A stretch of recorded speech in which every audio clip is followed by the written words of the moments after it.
Simply Shui. In this video, we are going to show you our fish tank in detail and some tips about the aquarium hobby.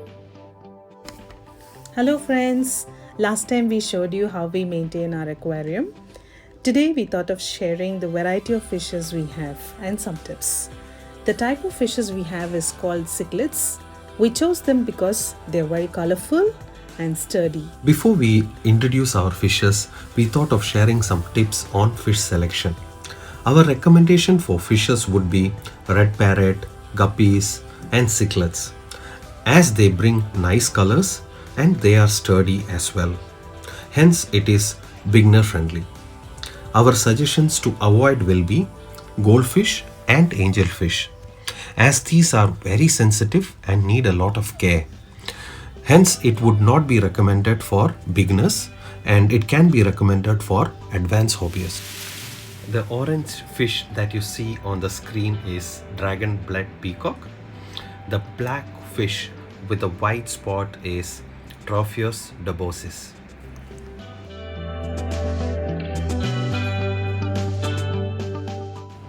The white fish you see on the screen is called snow white.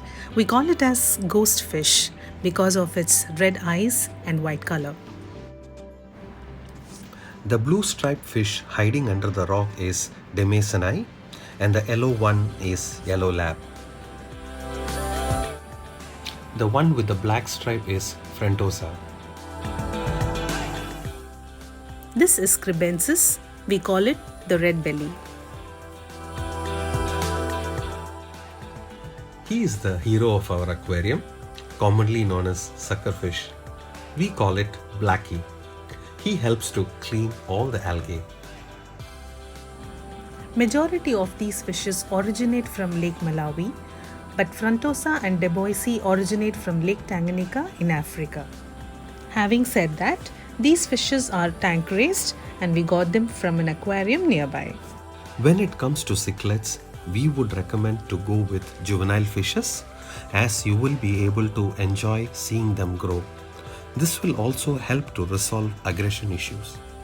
Common cichlid varieties are Mebuna, Peacock and Habs. Their lifespan is usually about 4 to 5 years. They all are mouth breeders and you would require at least 60-gallon tank.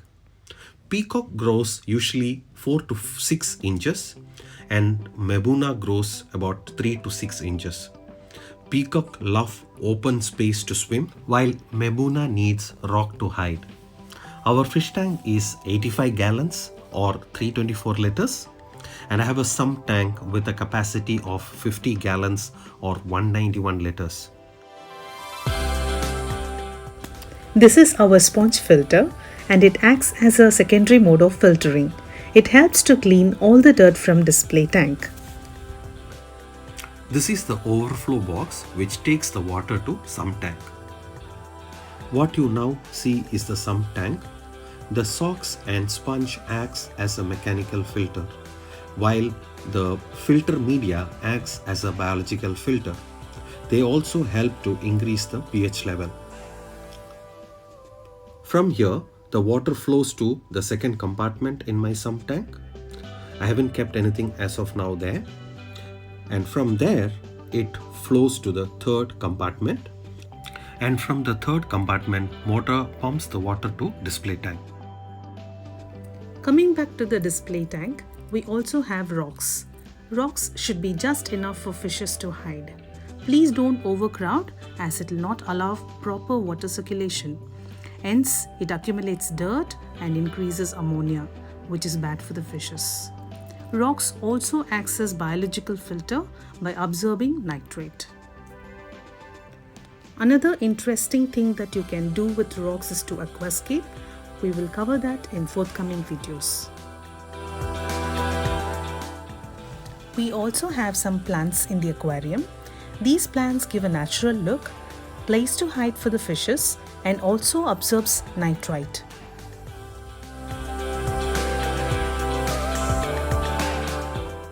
Next interesting thing is sand.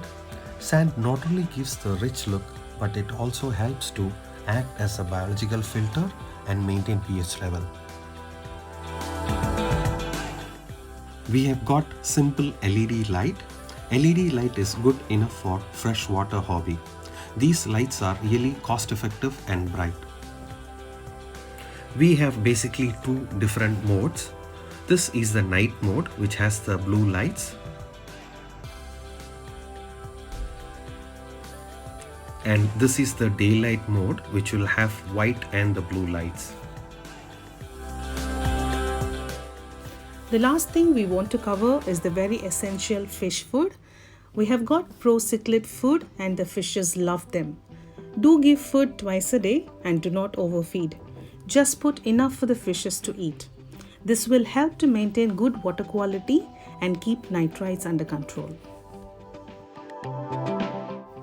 So guys, hope you enjoyed today's video and you got some ideas on keeping cichlid tank.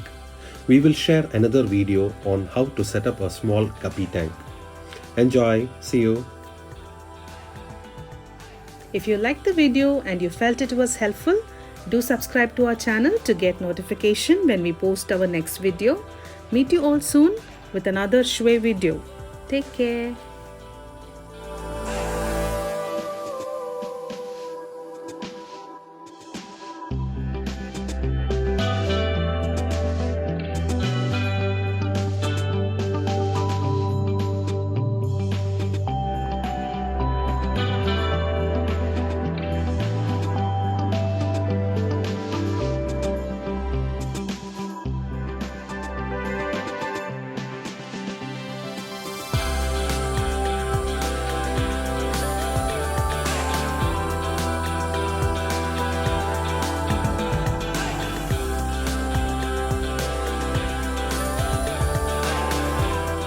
Thank you for watching. See you soon.